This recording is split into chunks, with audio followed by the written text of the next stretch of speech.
ความทุกข์เรียกทุกขลักษณะทุกจริงจริงนะหรือทุกครั้งนั้นแลนะสภาพไม่คงที่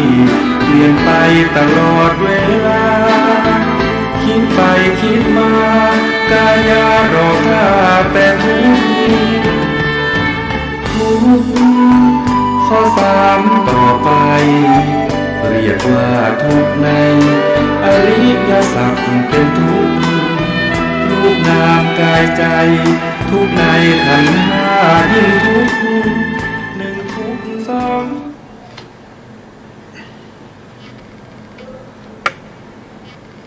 พุทธังสรณังคัจฉามิธัมมังสรณังคัจฉามิสังฆังสรณังคัจฉามิกับนมัสการพระมหาเถระพระสังฆาธิการพระเถรานุเถระสวัสดีท่านผู้ฟังและผู้ชมทุกท่านที่ติดตามในรายการพระไตรปิฎกลอยฟ้าครั้งนี้เป็นครั้งที่64ในเรื่องของสติปัฏฐานสี่ซึ่งเราก็พูดถึงในเรื่องของอนุปัสสนา7นะครับซึ่งนำข้อมูลมาจากในพระไตรปิฎกชุด91เล่มที่69ขุทกนิกายปฏิสัมภิธามัคในหน้าที่804ครับครั้งที่แล้วก็พูดถึงเรื่องของอนุปัสสนานะครับวันนี้เราก็จะไปต่อจากครั้งที่แล้วนะครั้งที่แล้วเราพูดค้างไว้ยังไม่จบนะครับอีกนานนะครับกว่าจะจบนะครั้งที่แล้วก็พูดถึงอนุปัสสนาทั้ง7ไปแล้วนะครับก็มี1คืออนิจจานุปัสสนา2คือทุกขานุปัสสนา3คืออนัตตานุปัสสนา4คือนิพพิทานุปัสสนา5คือวิราคานุปัสสนา6คือนิโรธานุปัสสนา7คือปฏิสักขานุปัสสนานะครับก็อนุปัสสนาก็มีอยู่7อย่างการที่เราเจริญอนุปัสสนาทั้ง7นี้ก็เพื่อจะละอะไรนะครับก็ละในเรื่องของสุภวิปลาสคือเห็นว่าสวยว่างามนะ2ก็คือละนิจจวิปลาสคือเห็นว่าเที่ยง3ละอัตตวิปลาสนะ4ก็ละสุขวิปลาสนะละอยู่4อย่างนะครับวิปลาสมีอยู่4นะครับถ้าเราเจริญในเรื่องของกายานุปัสสนาสติปัฏฐานเนี่ยในอนุปัสสนาทั้ง7เนี่ยเพื่อจะละสุภาวิปลาสคือเห็นว่าสิ่งเหล่านั้นเป็นสิ่งที่สวยงามเป็นสิ่งที่สวยงามแล้วก็เป็นสิ่งที่น่ารักน่ายินดีน่าใคร่ทั้งหลายถ้าเราเจริญในอนุปัสสนาทั้ง7ในส่วนที่เป็นเวทนานุปัสสนาก็เพื่อจะละสุขวิปลาสก็คือเห็นเวทนาทั้งหลายเป็นสุขอันนั้นมันเป็นวิปลาสเวทนาเป็นทุกข์นะเวทนาเป็นทุกข์ทนอยู่ในสภาพเดิมไม่ได้นะ3ก็คือถ้าเราเจริญในเรื่องของจิตตานุปัสสนาสติปัฏฐานด้วยอนุปัสสนาทั้ง7คือตามเห็นเนืองในจิตก็เพื่อจะละนิจจวิปลาสจิตนี้ส่วนมากนะครับสัตว์โลกทั้งหลายก็จะยึดถือว่ามันเที่ยงนะครับเพื่อจะละความเที่ยงเรียกว่านิจจวิปลาสคือวิปลาสคาดเคลื่อนไปจากความเป็นจริงนะถ้าเราเจริญในเรื่องของธรรมานุปัสสนาสติปัฏฐาน ด้วยอนุปัสสนาทั้ง7ก็เพื่อจะละอัตตวิปลาสคือเห็นว่าเป็นตัวเป็นตนนะเห็นว่าเป็นตัวเป็นตนเป็นสิ่งที่เราสามารถที่จะบังคับบัญชาให้เป็นไปตามที่เราต้องการได้อันนี้เรียกว่าเป็นอัตตวิปลาสโดยเราก็มาดูข้อความในพระไตรปิฎกนะครับพระไตรปิฎกที่เราพูดถึงอยู่นะครับก็คือมาจากคุตการนิกายปฏิสัมภิธามัคในเล่มที่69นะครับข้อความก็จะมีย่อมละนิจจวิปลาสละนิจจวิปลาสเพราะเห็นว่าเป็นของไม่เที่ยงนะเมื่อพิจารณาเห็นหนึ่งว่าไม่เที่ยงก็ย่อมละนิจจวิปลาสอะไรไม่เที่ยงนะครับโดยในสติปัฏฐานเนี่ยก็คือพูดถึงเรื่องของจิตตานุปัสสนานะครับไม่เที่ยงนะถ้าตามเห็นโดยความเป็นทุกข์นะครับโดยความเป็นทุกข์อยู่หนึ่งย่อมละสุขวิปลาสสุขวิปลาสก็คือมาจากไหนก็คือมาจากการที่เราเจริญในเรื่องของเวทนานุปัสสนาเมื่อพิจารณาเห็นโดยความเป็นอนัตตาย่อมละเสียซึ่งอัตตสัญญาก็คือจำผิดว่ามันเป็นอัตตามันเป็นตัวตนมันเป็นสัตว์เป็นบุคคลเป็นชีวะยั่งยืนไม่มีการเปลี่ยนแปลงเนี่ยย่อมละด้วยอนัตตานุปัสสนาแต่ส่วนมากก็จะเจริญในเรื่องของธรรมานุปัสสนาก็ละอนัตตานุปัสสนาได้เมื่อเราตามเห็นสิ่งเหล่านี้โดยความเป็นของไม่เที่ยงเป็นทุกข์แล้วก็ไม่ใช่ตัวตนอยู่เนืองๆก็จะทำให้เราเกิดการเบื่อหน่ายนะเมื่อเราเกิดการเบื่อหน่ายสภาวะธรรมทั้งหลายที่เป็นรูปที่เป็นรูปเป็นเวทนาเป็นสัญญาเป็นสังขารเป็นจิตพวกนี้อยู่เนืองๆก็จะเกิดความเบื่อหน่ายเมื่อเกิดความเบื่อหน่ายท่านก็บอกว่าละได้เสียซึ่งความยินดีความยินดีในอะไรก็ความยินดีในการเห็นแล้วก็ชอบใจพอเห็นสิ่งดีๆได้ยินเสียงไพเราะก็ชอบใจนะได้กลิ่นที่ดีๆก็ชอบใจนะก็คือความยินดีเข้าไปติดนะเข้าไปติดในรูปที่เราเห็นในเสียงที่เราได้ยินในกลิ่นที่เราได้ดมในรสที่เราได้สัมผัสในโผฏฐัพพะหรือการกระทบสัมผัสทั้งหลายที่น่ายินดีน่าพอใจคิดนึกถึงอารมณ์อะไรที่ดีๆก็ยินดีพอใจนะถ้ามีความเบื่อหน่ายแล้วก็จะละความยินดีนี้ได้นะเมื่อเบื่อหน่ายละความยินดีได้ก็สามารถที่จะคลายกำหนัดนะคลายกำหนัดได้นะคลายกำหนัดได้คลายเสียซึ่งความยินดีนะความชอบใจความติดใจทั้งหลายเหล่านั้นนะครับละได้นะเมื่อละความกำหนัดนั้นได้ก็เข้าถึงความดับนะความดับนี้ก็จะเป็นนิโรธานุปัสสนานะครับไม่ใช่เข้าไปก่อให้เกิดนะครับเมื่อละความดับเนี่ยก็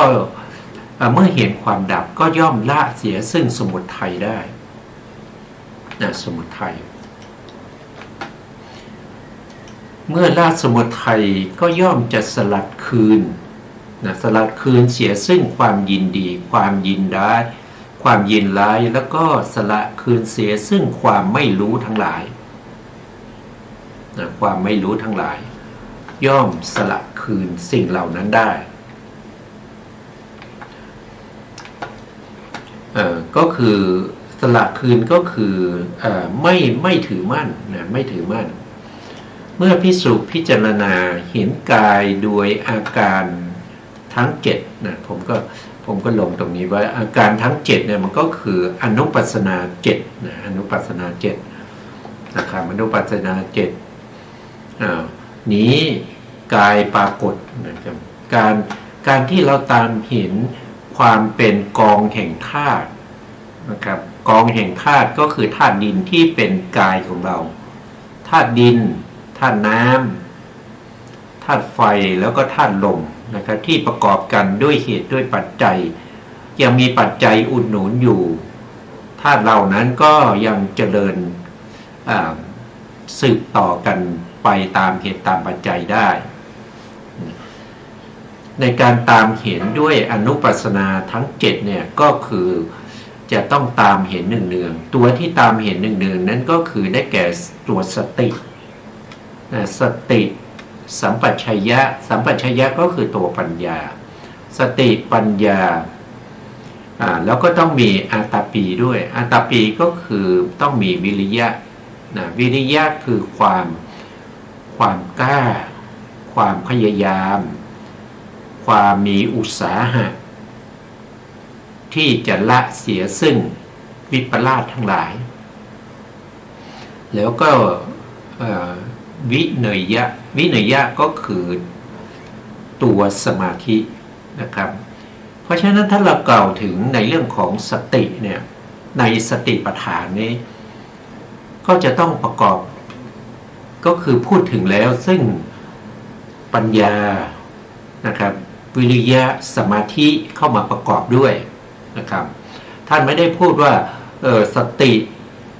ปัญญาสมาธิแล้วก็วิริยะนะท่านจะใช้คำว่าสติเราก็จะเข้าใจว่าสติเนี่ยมันถ้าพูดในวิปัสสนาหรือว่าพูดในเรื่องของสติปัฏฐานก็คือเขาประกอบกันมานะพูดโดยย่อๆนะครับพูดโดยย่อๆก็ต้องเข้าใจว่ามีปัญญาประกอบแล้วนะท่านบอกว่านะครับในการที่เราตามเห็นสิ่งเหล่านี้เนืองๆด้วยความไม่เที่ยงด้วยความเป็นทุกข์ด้วยความเป็นอนัตตาด้วยความเบื่อหน่ายด้วยการคลายกำหนัดด้วยความดับด้วยความสลัดคืนเนี่ยนะตามเห็นอะไรท่านก็บอกว่าตามเห็นกายนี่แหละนะท่านก็บอกว่ากายปรากฏนะกายปรากฏเนี่ยก็คือสิ่งที่เราเห็นนะกายเนี่ยปรากฏนะครับปรากฏไม่ใช่สตินะครับคือในขณะที่เราตามเห็นในกายในเวทนาในจิตในธรรมเนี่ย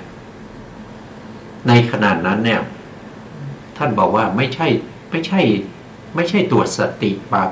ไม่ใช่ตัวสตินะครับที่เราตามเห็นเนี่ยเราต้องตามเห็นกายก็คือกองแห่งธาตุนะกองแห่งธาตุก็มีมหาพุทธรูปทั้ง4แล้วก็อุปาทายรูปที่อาศัยมหาพุทธรูปเกิดขึ้นทั้ง4เหล่านี้ไม่ใช่สตินะไม่ใช่สติตัวที่เราตามเห็นในขณะนั้นน่ะไม่ใช่ตัวสติแต่สติปรากฏด้วยท่านบอกว่าสติปรากฏด้วยสติปรากฏด้วยก็คือหมายความว่าในขณะที่เราตามเห็นเนี่ยเราตามเห็นด้วยตัวสติแต่ในระดับที่สตินั้นดับไปที่ตามเห็นกองธาตุทั้งหลายเนี่ยที่ดับไปสติตัวที่ตามเห็นดับไปแล้วก็จะมีสติหลังๆที่เกิดขึ้นมาเนี่ยก็สามารถจะรู้สติที่เพิ่งดับไปได้นั่นก็คือสติปรากฏนะสติปรากฏในการเจริญสติปัฏฐานทั้ง4เนี่ยมันก็จะเป็น2ระดับนะครับที่พูดถึงตรงนี้ในที่อยู่ในปฏิสัมภิทา4ในสติปัฏฐานกถาเนี่ยก็จะพูดถึง2ระดับด้วยกันนะครับ1ก็คืออารมณ์ที่เป็นสติปัฏฐานก่อนก็คือเรื่องของสติปัฏฐานมี4ใช่ไหม1คือกายานุปัสสนาสติปัฏฐาน2เวทนานุปัสสนาสติปัฏฐาน3จิตตานุปัสสนาสติปัฏฐาน4คือธรรมานุปัสสนาสติปัฏฐาน คือตัวสติเนี่ยตามระลึกรู้ถึงธรรมสี่เหล่านี้แต่ในขณะที่ตามรู้ธรรมสี่เหล่านี้เนี่ยตัวสติที่ตามรู้เนี่ยนะครับก็ดับไปในระดับที่สองเนี่ยระดับที่สองก็คือตัวสติที่เกิดขึ้นมาหลังจากสติที่ตามรู้สติปัฏฐานทั้งสี่ดับไปแล้วนะครับก็มีสติตัวใหม่เกิดขึ้นเพื่อจะรู้สติที่ดับไปก็คือสติรู้สตินะสติตัวแรกนี่รู้อะไรรู้กายรู้เวทนารู้จิตรู้ธรรมแต่สภาวะธรรมเหล่านี้เขาไม่ได้ตั้งอยู่ตลอดไปไงเมื่อตามรู้แล้วเขาก็ดับไปพอเขาดับไปก็จะมีสตินะสติตัวใหม่ที่เกิดขึ้นมาภายหลังเนี่ยมารู้สติที่เพิ่งดับไปก็คือสติเนี่ยเป็นอารมณ์ให้แก่สตินะนี่เรียกว่าเป็นสติปรากฏแล้วก็เป็นตัวสติด้วยเป็นตัวสติด้วยนั่นก็คือตัวสติเนี่ยเป็นตัวที่เข้าไปตั้งอยู่ในฐานที่เป็นกายเป็นเวทนาเป็นจิตเป็นธรรมนะเพื่อให้จิตเนี่ยเกาะเกี่ยวอยู่ในอารมณ์ที่เป็นกายเป็นเวทนาเป็นจิตเป็นธรรมเหล่านั้นนี่คือตัวสตินะครับก็คือตัวสตินะภิกษุย่อมพิจารณาเห็นกายนั้นด้วยสติและญาณคือปัญญานะครับนะแต่ปกติถ้าเราพูดถึงสติในสติปัฏฐานเนี่ยญาณนี้ก็มาแล้วญาณนี้ก็ประกอบอยู่ในสติก็เป็นสัมปยุตตธรรมด้วยกันนะก็จะมีทั้งสติมีทั้งญาณคือปัญญาแล้วก็ยังมีวิริยะคือความเพียรที่ประคองอะไรก็คือประคองไว้ซึ่งการรู้อารมณ์เหล่านั้นไม่ให้หลุดไปจากฐานของสตินะเป็นตัวที่พยายามที่จะค้ำยันเหมือนกับบ้านที่เก่ามากนะครับบ้านโบราณเนี่ยเป็นบ้านที่สร้างด้วยไม้นะครับแล้วทีนี้สร้างไปนานๆเนี่ยบ้านมันเก่ามันก็จะล้มใช่ไหมก็ต้องหาไม้ค้ำมาค้ำไว้เอาไม้ค้ำทั้งหลายมาค้ำไว้ตัววิริยะก็เปรียบเสมือนกับไม้ค้ำที่มาค้ำบ้านโกโสที่จะล้มอยู่แล้วล้มหรือไม่ล้มนั่นแหละให้ตั้งอยู่ได้อันนั้นคือหน้าที่ของวิริยะวิริยะหรืออาตาปีส่วนสมาธิเนี่ยเมื่อเรามีสตินะครับมีวิริยะเกาะเกี่ยวอยู่ในอารมณ์ที่เป็นอารมณ์ของสติปัฏฐานอยู่ติดต่อกันเนืองๆเป็นอนุปัสสนาอนุเนี่ยเนืองๆปัสสนาเห็นแจ้งเนืองๆติดต่อกันเป็น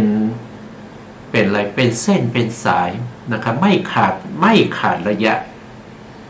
ไม่หลุดนะครับไม่ขาดระยะนะครับไม่ใช่เดี๋ยวฟุ้งออกไปแล้วกลับมาใหม่ฟุ้งออกไปแล้วกลับมาใหม่แต่ต้องให้ติดต่อเนื่องกันไปเรื่อย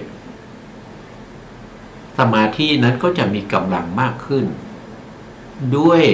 อนุปัสสนานี้ทำให้สมาธิมีกำลังมากขึ้นนะเข้าใกล้ต่อเฉียดใกล้ต่ออัปปนาหรือฌานนะในขณะนั้นเป็นอุปจารสมาธินะการจะบรรลุธรรมได้จะต้องมีสมาธิที่เป็นอุปจารสมาธิไม่ใช่อัปปนาหรือฌานแล้วก็ไม่ใช่สมาธิที่มีกำลังน้อยนะครับกำลังต้องเทียบเท่ากับอุปจารสมาธิเพราะเหตุนั้นท่านจึงเรียกว่าพิจารณาเห็นกายในกายว่าสติปัฏฐานภาวนา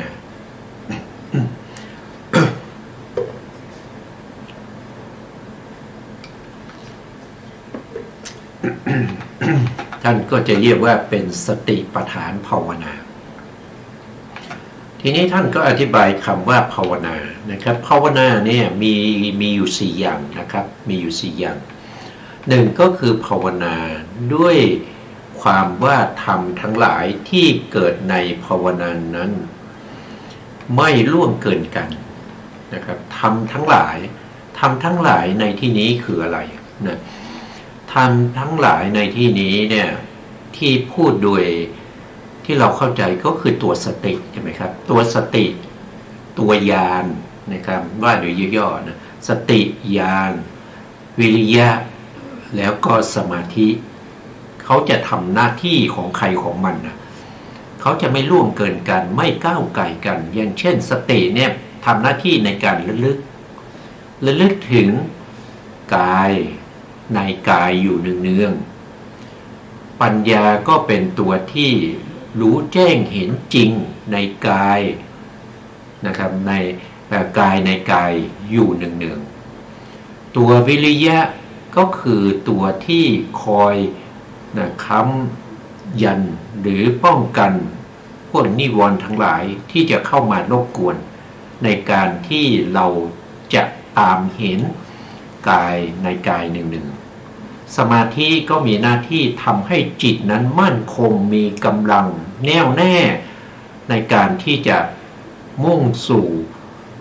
โพธิญาณก็จะทำหน้าที่ของใครของมันไม่ได้ร่วมเกินกันแต่เกิดพร้อมกันนะเกิดพร้อมกันรู้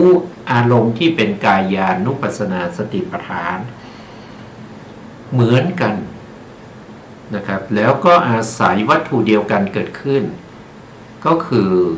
หัตถยวัตถุอาศัยหัตถยวัตถุเกิดขึ้นรู้อารมณ์อันเดียวกันแล้วก็ดับพร้อมกัน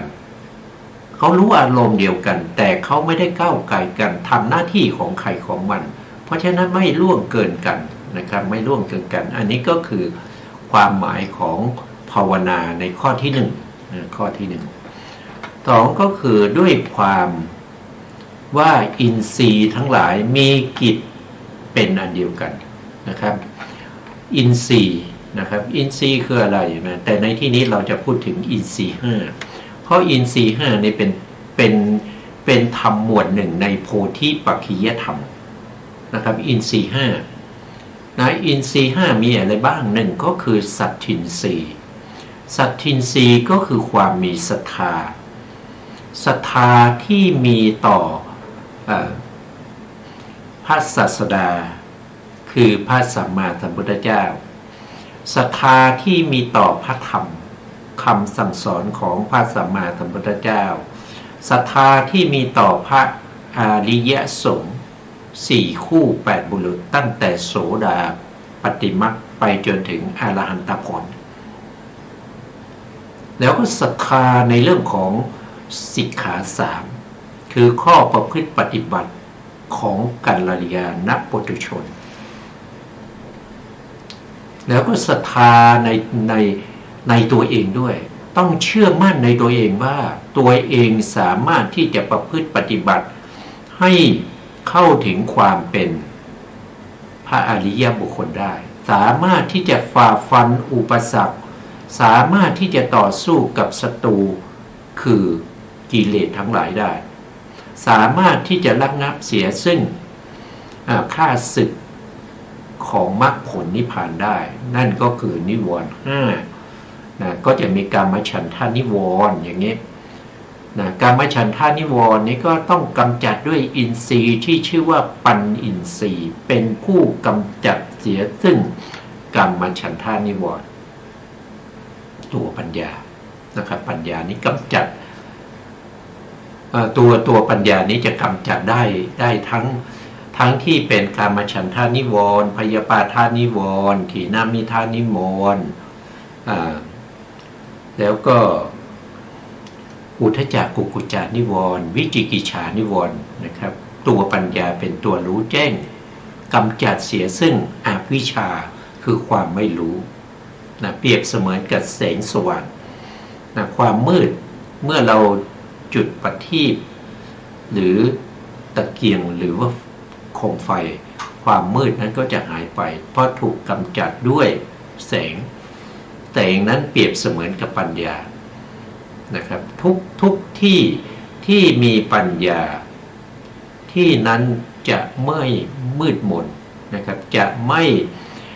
เป็นอุปสรรคในการที่เราจะนึกคิดสิ่งใดสิ่งหนึ่ง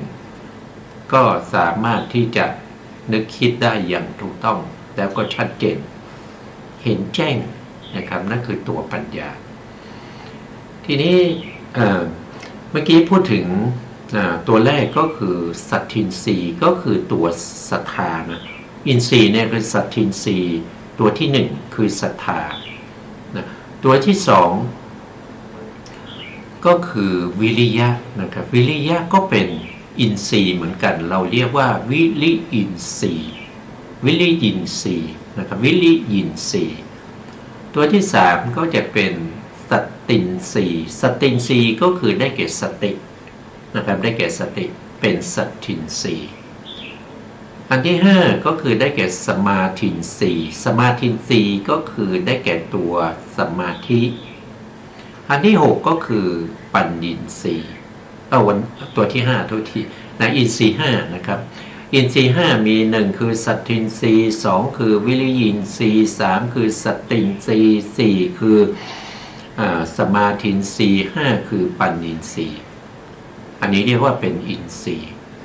อินทรีย์ทั้งห้าจะต้องทำงานประสานกันนะครับประสานกันนะไม่ก้าวไก่กันทำกิจนะทำกิจเหมือนทำกิจเขาเรียกว่าเป็นถ้าดูว่าโดยกิจเนี่ยอย่างเช่นศรัทธานี่ก็คือกำจัดเสียซึ่งความไม่มีศรัทธานะครับสัตทินรีเนี่ยกำจัดเสียซึ่งความไม่มีศรัทธาวิริยินทรีย์ก็กำจัดเสียซึ่งความไม่มีวิริยะคือความง่วงเหงาเหานอนนะครับความเกียจค้านในการที่จะเจริญสติปัฏฐานสี่นะแล้วก็สติเนี่ยก็กำจัดเสียซึ่งความฟุ้งซ่านทั้งหลายนะไม่มีสตินะครับกำจัดเสียซึ่งความไม่มีสติสมาธิก็กำจัดเสียซึ่งความไม่มีสมาธิไม่รวมตัวกันเป็นเอกคตาไม่รวมตัวกันเป็นอุปจารสมาธินะแล้วก็ปัญญากำจัดเสียซึ่งความไม่รู้ทั้งหลายแต่ทั้งหมดนะครับอินทรีย์ทั้งหมดทั้งห้าที่พูดถึงเนี่ยมีกิจอย่างเดียวกันนะกิจอย่างเดียวกันของเขาคืออะไรกิจอย่างเดียวกันของเขานั้นก็คือมุ่งสู่มรรคผลนิพพานมุ่งสู่องค์แห่งการตรัสรู้ในโพธิปัจจยธรรมนะตรงนี้ถ้าพูดถึงเฉพาะอินทรีย์นะครับแต่บางในเนี่ยท่านจะพูดทั้งอินทรีย์แล้วก็พละด้วยนะพละกับอินทรีย์จริงๆแล้วก็เหมือนกันนะครับอินทรีย์มีห้านะครับมีสัตทินทรีย์วิริยินทรีย์สตินทรีย์สมาธินทรีย์ปัญญินทรีย์ถ้าเป็นพละก็จะมีหนึ่งก็คือได้แก่ศรัทธาพละสองวิริยะพละสามสติพละสี่สมาธิพละห้าปัญญาพละนะครับชื่อต่างกันแต่เป็นธรรมอยู่คนละหมวดนะครับแต่ทำหน้าที่ลักษณะเดียวกันนะครับทำหน้าที่แบบเดียวกันก็คือมุ่งสู่มรรคผลนิพพานทำกิจอย่างเดียวกันนะครับอันนี้ก็คือคำว่าภาวนาข้อที่สองนะครับต่อไปในข้อที่สามด้วยความเป็นเครื่องนำไปซึ่งความเพียรอันสมควรแก่ความที่ทำทั้งหลายไม่ล่วงเกินกันและอินทรีย์มีกิจเป็นอันเดียวกันนั้นนะนี่คือข้อที่สามนะครับเป็นข้อที่สาม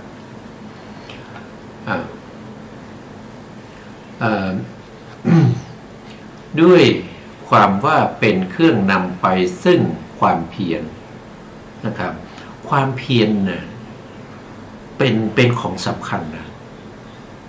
ความเพียรนี้สำคัญมาก ถ้าใครไม่มีความเพียรเนี่ยคนนั้นจะไม่สามารถที่จะประพฤติปฏิบัติในสติปัฏฐานสี่ได้นะไม่ว่าจะเป็นไม่ว่าจะเป็นกุศลหรืออกุศลก็ตามจะเป็นบาปเป็นบุญก็สำเร็จด้วยตัวความเพียรนะครับบางคนเนี่ยมีความเพียรมีความพยายามเหลือเกินในการที่จะไปตกปลานะครับนั่งเฝ้าเบ็ดอยู่ตลอดวันนะเพียรมากนะครับตาก็จ้องอยู่นะครับจ้องอยู่ว่าปลาเมื่อไหร่มันจะกินเบ็ดเมื่อไหร่จะกินเหยื่อนะครับจะได้ตวัดขึ้นมานะครับมีความเพียรมากมีความพยายามในการที่จะทำบาปเหลือเกินบางคนก็มีความพยายามในการที่จะทำบุญนะครับมีความพยายามในการที่จะละเสียซึ่งบาปทั้งหลายไม่ว่าบาปนั้นจะเป็นการทำผิดศีลนะครับทำผิดศีลนะครับพยายามที่จะละเสียซึ่งการที่จะฆ่าสัตว์ทั้งหลายบางคนเนี่ยเขามีอาชีพฆ่าสัตว์นะครับอย่างเช่นอะไรอย่างเช่นพ่อค้าแม่ค้าที่ค้าขายเกี่ยวกับเรื่องของป่าในตลาดนี่ก็ต้องทำบาปทุกวันต้องทำปาณาติบาตอยู่ทุกวันนะครับถ้าอยากจะละเสียซึ่งบาปเหล่านี้ต้องใช้ความเพียรต้องใช้ความเพียรมากนะครับในการที่จะละอาชีพนี้ไปหาอาชีพใหม่นะที่จะเป็นกุศลอย่างเงี้ยนะต้องใช้ความพยายามบางคนก็มีอาชีพในการที่จะปัจจุบันนี้มีมากนะครับในการที่จะเป็นมิจฉาชีพในเรื่องของการเขาเรียกว่าเป็น call center นะครับที่โทรมาแล้วก็มาหลอกลวงนะครับเพื่อจะให้เขาโอนเงินไปให้โทรวันละหลายคู่สายเหลือเกินนะครับพยายามที่จะโทรนะครับให้มีคนมาหลงติดเหยื่อนะครับหลอกลวงด้วยวิธีต่างๆนะครับอันนั้นก็เป็นมิจฉาชีพนะนั่นก็ต้องใช้ความพยายามนะถ้าไม่ใช้ความพยายามนะไม่มีใครมาหลงเชื่อนะพยายามในการฆ่าสัตว์พยายามในการที่จะประพฤติปฏิบัติเพื่อให้ลักมาซึ่งทรัพย์หลอกลวงเขานะมีความพยายามในการที่จะประพฤติผิดในกามนะมีความพยายามที่จะกล่าวมุสากล่าวความเท็จนะมีความพยายามในการที่จะดื่มสุรานะไม่มีเงินก็ไปขอพ่อขอแม่นะครับได้มาแล้วก็ไปดื่มสุรานะหรือว่าบางคนก็ขอสามีภรรยาของตนนะครับเพื่อจะเอาเงินไปซื้อสุรามาดื่มอย่างเงี้ยนะพวกนี้ต้องใช้ความเพียรนะเป็นอกุศลนะส่วนที่เป็นบุญก็จะมีนะครับพยายามที่จะละเสียซึ่งการทุศีลคือการผิดศีลต้องใช้ความพยายามนะครับที่จะละศีลที่มันขาดอย่างเงี้ยไม่ให้ศีลขาดไม่ให้ศีลทะลุไม่ให้ศีลด่างศีลพ้อยเนี่ยต้องใช้ความพยายามมากนะครับไม่ใช่อยู่ๆเกิดมาเราก็จะมีศีลบริสุทธิ์เลยนะไม่อาศัยความเพียรนะไม่อาศัยความพยายามมันเป็นไปไม่ได้นะในการที่จะมาเจริญสมาธินะครับหรือที่เราเรียกกันว่าสมถะหรือสมาธิเนี่ยก็ต้องใช้ความพยายามมากนะครับกว่าจะได้มาซึ่งอุปจารสมาธิหรืออัปปนาสมาธิปฐมฌานทุติยฌานตติยฌานจตุตถฌานนะครับไปจนถึงอรูปฌานทั้ง4ได้สมบัติ8เนี่ยไม่ใช่ว่าคนเกียจค้านจะทำได้นะต้องเป็นคนที่มีความเพียรนะความเพียรของเขาเนี่ยจะต้องเป็นระดับที่อุตสาหะอย่างมั่นคงไม่ท้อถอยนะพวกนี้ถึงจะประสบความสำเร็จได้เพราะนั้นความเพียรจึงมีความสำคัญนะผู้ที่จะเข้าสู่ความเป็นพระอริยะต้องอาศัยความเพียรนะพระพุทธองค์ตรัสว่านะครับว่าการที่เราได้เป็นพระพุทธเจ้า ราะเราอาศัยทำอยู่สองอย่างหนึ่งก็คือความเพียรเราไม่ได้ละความเพียรเรามีความพยายามมีความอุตสาหะในการที่จะบำเพ็ญบารมี30ทัศมหาบริจาคทั้ง5ประการจริยะทั้ง3เราต้องมีความเพียรทำข้อที่2ที่พระพุทธองค์ไม่ละนั่นก็คือท่านบอกท่านตรัสว่านะครับเราไม่สันโดษในกุศลธรรมเราไม่สันโดษในบุญทั้งหลายไม่ว่าบุญนั้นจะเป็นบุญที่ระดับต่ำนะครับเช่นการให้ทานเช่นให้อาหารแก่สัตว์เดรัจฉานนะให้ทานแก่คนยากจนนะครับให้ทานแก่คนผู้มีอันจะกินให้ทานแก่บุคคลที่เขาเป็นสมณะเขาเป็นพราหมณ์เป็นสมณะผู้ปฏิบัติดีปฏิบัติชอบทั้งหลายให้ทานแก่พระอริยสาวกของพระสัมมาสัมพุทธเจ้าให้ทานแก่พระปัจเจกพุทธเจ้านะครับแล้วก็ให้ทานแก่พระพุทธเจ้า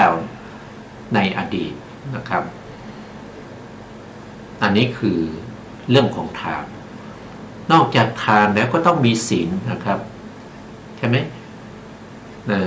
การสร้างบารมีของพระพุทธเจ้าเนี่ยบารมีมีอยู่10อย่างหนึ่งคือการให้ทานเนี่ยพระพุทธองค์ก็ตรัสสอนตัวเองอยู่เสมอว่าหากเธอจะบรรลุพระโพธิญาณแล้วไซร้เธอต้องบำเพ็ญทานบารมี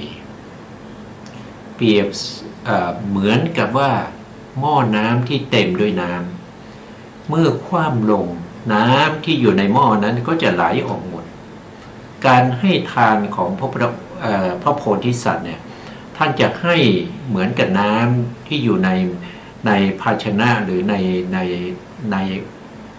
นหม้อนะครับเมื่อคว่ำหม้อนั้นลงหรือคว่ำหม้อนั้นหรือคว่ำภาชนะนั้นน้ำที่อยู่ในหม้อก็จะไหลออกหมดก็คือการให้ทานจะต้องให้โดยไม่ให้เหลือเลยไม่ให้เหลือเปรียบเสมือนกับน้ำที่อยู่ในภาชนะนั้น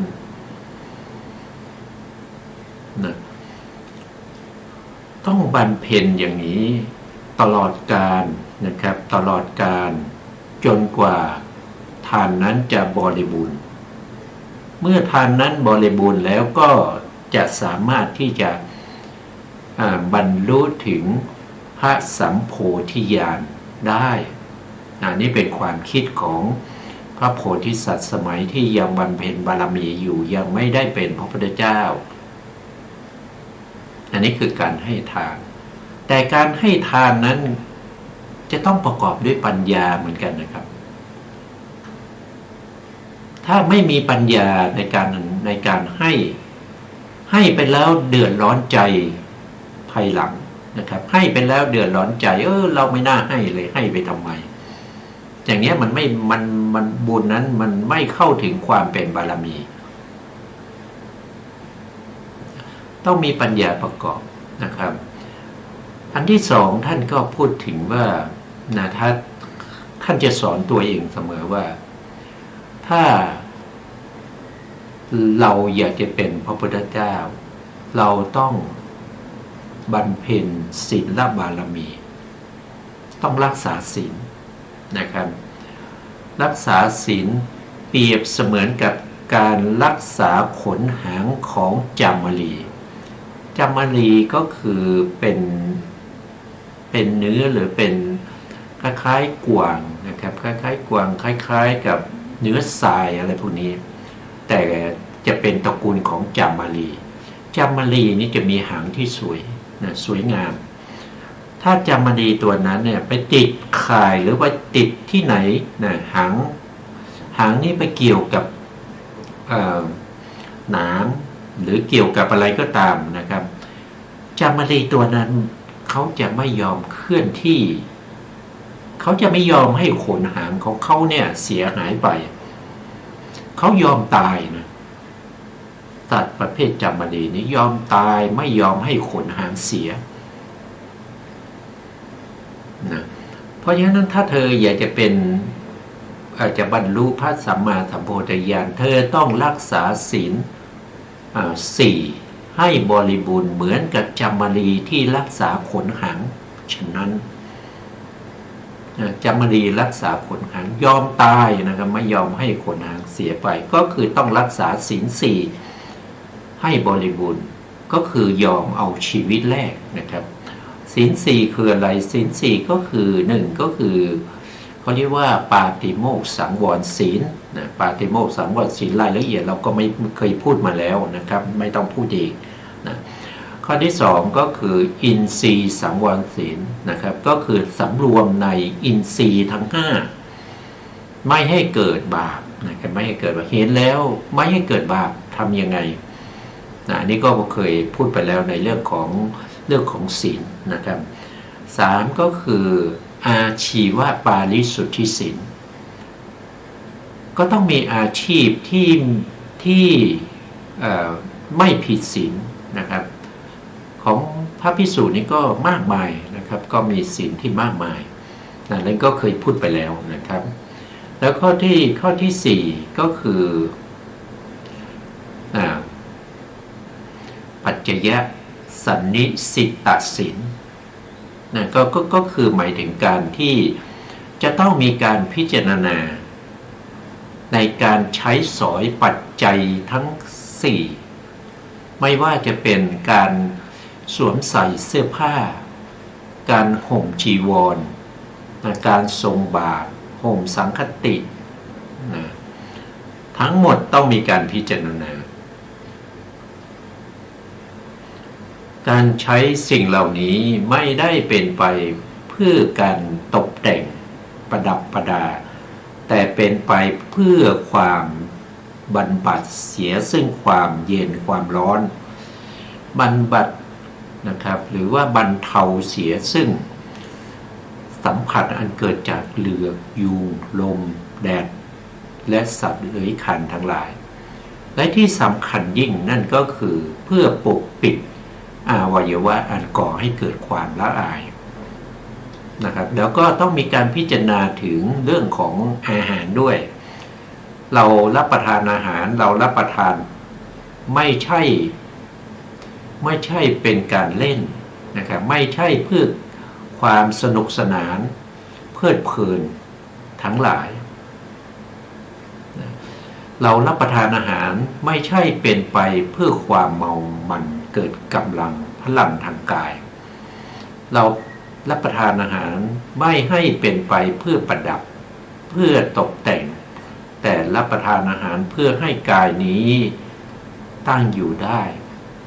เพื่อให้เป็นไปเพื่ออัตภาพเพื่อให้เป็นไปในการอนุเคราะห์แก่การประพฤติพรหมจรรย์ทั้งหลายอันนี้ก็เป็นการพิจารณาอาหารจริงๆแล้วเราเคยพูดไปแล้วนะเราเคยศึกษากันไปก่อนแล้วในครั้งก่อนนะครับอันนี้เราก็เอาแค่นี้นะอันนี้ก็คือศีลสี่นะครับว่าไปแล้วศีลสี่นี้รวมกันเนี่ยเราเรียกว่าจตุปาริสุทธิศีลนะจตุก็คือสี่นะครับศีลสี่นี้ให้บริบูรณ์บรรเพ็ญบารมีศีลบรรเพ็ญศีลบารมีตลอดการทั้งปวงเมื่อถึงฝั่งแห่งศีลบารมีก็จะบรรลุเป็นพระพุทธเจ้าได้ไม่ว่าจะให้ทานนะครับรักษาศีลนะแล้วก็เจริญเนกขัมมะรักษาซึ่งแสวงหาซึ่งปัญญานะต้องมีวิริยะนะครับมีวิริยะคือความเพียรละไม่ได้วิริยะในละไม่ได้นะครับพระพุทธองค์ตรัสแล้วว่าการที่ได้เป็นพระพุทธเจ้าก็เพราะอาศัยความเพียรแล้วก็ไม่สันโดษในกุศลทั้งหลายทำสองข้อนี้แหละที่ทำให้พระโพธิสัตว์เนี่ยได้เป็นพระพุทธเจ้าดูแล้วก็ไม่ยากแต่ถ้าดูรายละเอียดแล้วก็มันไม่ใช่เรื่องง่ายๆนะครับมันไม่ใช่เรื่องง่ายมันต้องทำด้วยความยากลำบากแล้วการทำเนี่ยมันก็ต้องทำติดต่อกันไม่เว้นระยะนะทุกภพทุกชาติต้องทำนะ แล้วก็ไม่ใช่ว่าทำเป็นระยะเวลาสั้นๆนะ50-60 ปี 100 ปีไม่ใช่เขาทำติดต่อกันถึง4 อสงไขยแสนมหากัปต้องทำติดต่อกันอย่างนั้นแล้วก็ในการที่จะบำเพ็ญบารมีเหล่านี้ต้องเป็นไปด้วยความเคารพนะครับต้องให้ความเคารพแก่การประพฤติปฏิบัติเหล่านี้ไม่ใช่ว่าสักแต่ทำไปอย่างนั้นนะครับทำให้รู้สักแต่ทำไปว่าได้บำเพ็ญทานบารมีแล้วได้บำเพ็ญศีลบารมีแล้วได้บำเพ็ญเนคขมะบารมีได้บำเพ็ญปัญญาบารมีได้บำเพ็ญวิริยะบารมีขันติบารมีสัจจะบารมีอธิษฐานบารมีเมตตาบารมีอุเบกขาบารมีไม่ใช่สักแต่ว่าทำนะต้องทำด้วยความเคารพนี่เป็นเรื่องที่มีความสำคัญแก่บุคคลที่เห็นภัยในวัฏสงสารเห็นภัยในวัฏสงสารต้องการหลุดพ้นจากการเขาเรียกว่าสังสารทุกข์สังสารวัฏที่ต้องมีการเวียนว่ายตายเกิดอยู่ในภพต่างๆอันนี้ก็เป็นเรื่องของอะไรเรื่องของความเพียรนะครับที่เราพูดถึงอยู่นะครับอันสมควรแก่ความที่ทำทั้งหลายไม่ล่วงเกินกันนี่ก็พูดไปแล้วในข้อที่หนึ่งข้อที่หนึ่งก็คือต้องมีความเพียรมีความเพียรในการทำนะครับความเพียรนี้ไม่ใช่เป็นความเพียรที่เป็นอกุศลนะคือความเพียรเนี่ยเขาเกิดได้ทั้งที่เป็นอกุศลเป็นบาปก็ต้องอาศัยความเพียรเป็นบุญก็ต้องอาศัยความเพียรแต่ในที่นี้เราพูดถึงสติปัฏฐานต้องให้รู้ว่าถึงแม้ผู้บรรยายไม่ได้บอกว่าต้องทำความเพียรในส่วนที่เป็นกุศลเราก็ต้องเข้าใจแล้วว่าต้องเป็นกุศลนะพยายามที่จะละอกุศลไม่ให้เกิดขึ้นนะครับเมื่อเราละอกุศลที่เคยเกิดกับเราได้นะครับอันนี้ก็เรียกว่าปหานะวินัยนะครับสองก็คือพยายามป้องกันอกุศลคือบาปนั้นไม่ให้เกิดขึ้นอีกอันนี้ก็คือสังวรระวังสังวรแปลว่าปิดกั้นไม่ให้อกุศลเข้ามาอีกสามก็คือมีความพยายามในการที่จะทำให้กุศลใหม่ๆหรือบุญที่ยังไม่เคยเกิดให้เกิดขึ้นให้เกิดขึ้นอันนี้ก็เป็นภาวนาประทานนะครับ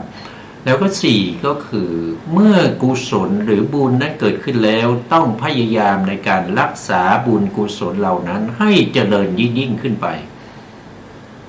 ให้เจริญยิ่งขึ้นไปอย่าให้เท่าเดิมนะครับก็คือไม่ได้บุญแล้วก็ได้แค่นี้ก็อยู่แค่นี้ไม่ใช่ต้องทำให้มันเจริญยิ่งขึ้นไป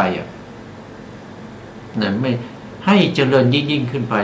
ไม่ใช่ว่าได้บุญเท่าไหร่ก็เอาแค่นั้นไม่ใช่นะครับต้องให้เจริญยิ่งขึ้นไปด้วยความเพียรนั่นแหละที่จะทำให้สำเร็จสิ่งเหล่านี้ได้นะ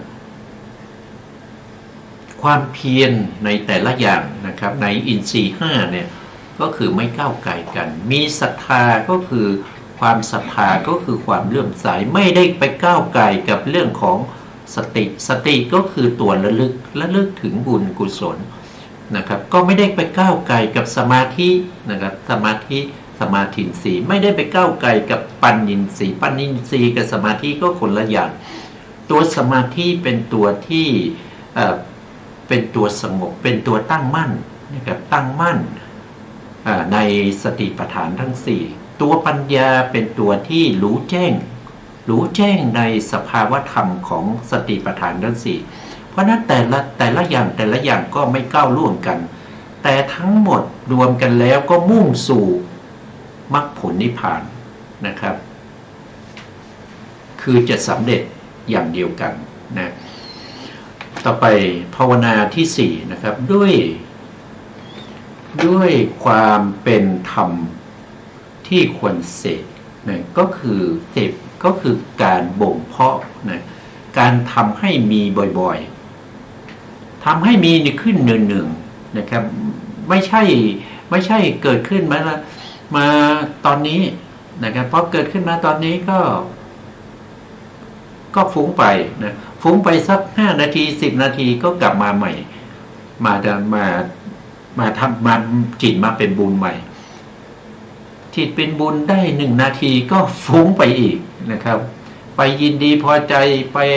ชอบไม่ชอบนะครับหรือว่าไปหลงไปโง่เกิดความ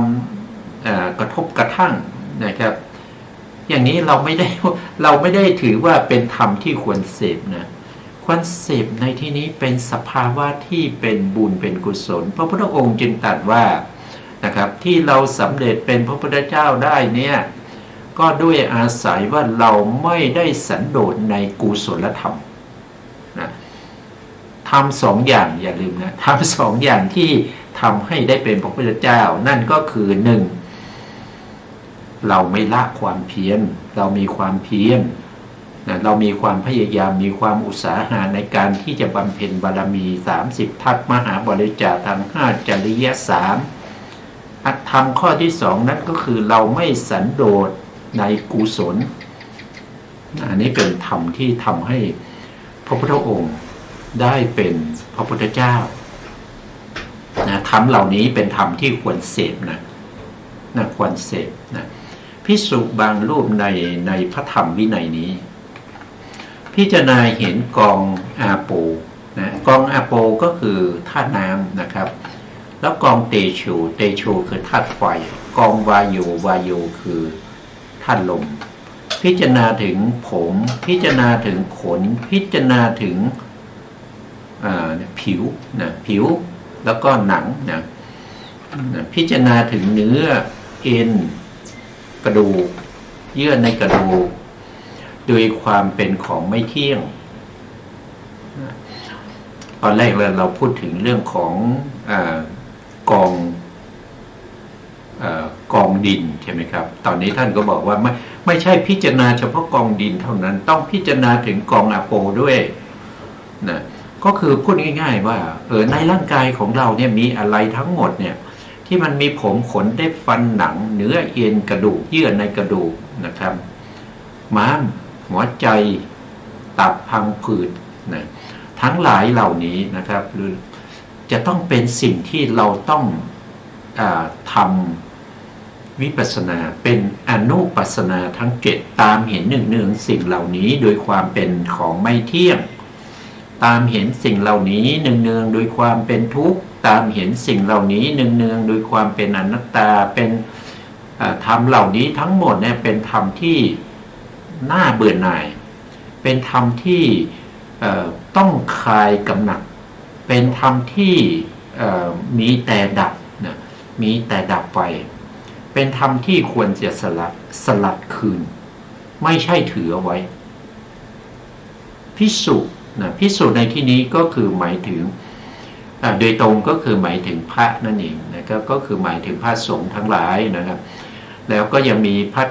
ภิกษุณีนะพระสงฆ์ที่เป็นผู้หญิงนะภิกษุณีสามเณรลีอุบาสกอุบาสิกาแล้วคนวัดทั้งหลายที่ตลอดไปถึงพวกที่เป็นเทวดานะพวกที่เป็นเทวดาเป็นพรหมทั้งหมดเรียกว่าภิกษุถ้าบุคคลเหล่านั้นมีความเบื่อหน่ายในวัฏฏะสงสารเป็นคนเห็นภัยในวัฏฏะสงสารก็เรียกว่าเป็นภิกษุหมดไม่ใช่เฉพาะพระสงฆ์นะไม่ใช่เฉพาะพระสงฆ์คือรวมทั้งหมดไม่ว่าจะเป็นมนุษย์เป็นเดรัจฉานก็มีนะครับบางยุคบางสมัยเนี่ยพระโพธิสัตว์นะผู้บำเพ็ญบารมีเป็นพระพุทธเจ้าก็เคยไปเกิดเป็นอะไรเกิดเป็นสุนัขเกิดเป็นนกเกิดเป็นช้างนะครับเกิดเป็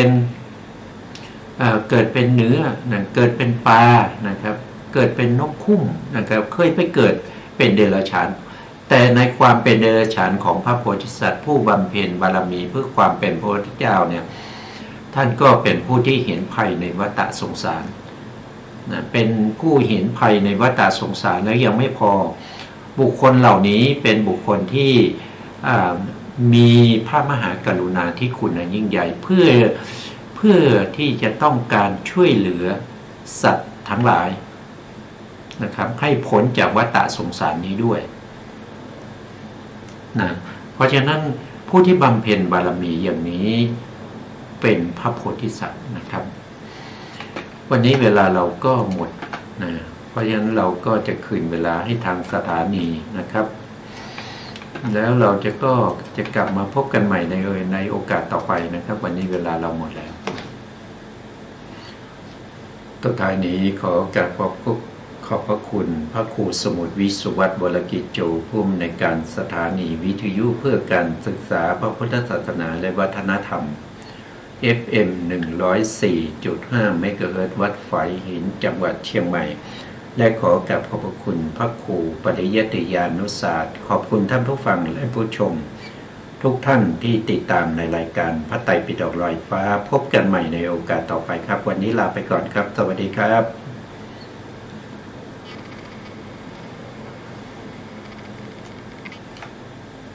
ลักษณะทุกจริงนะหรือทุก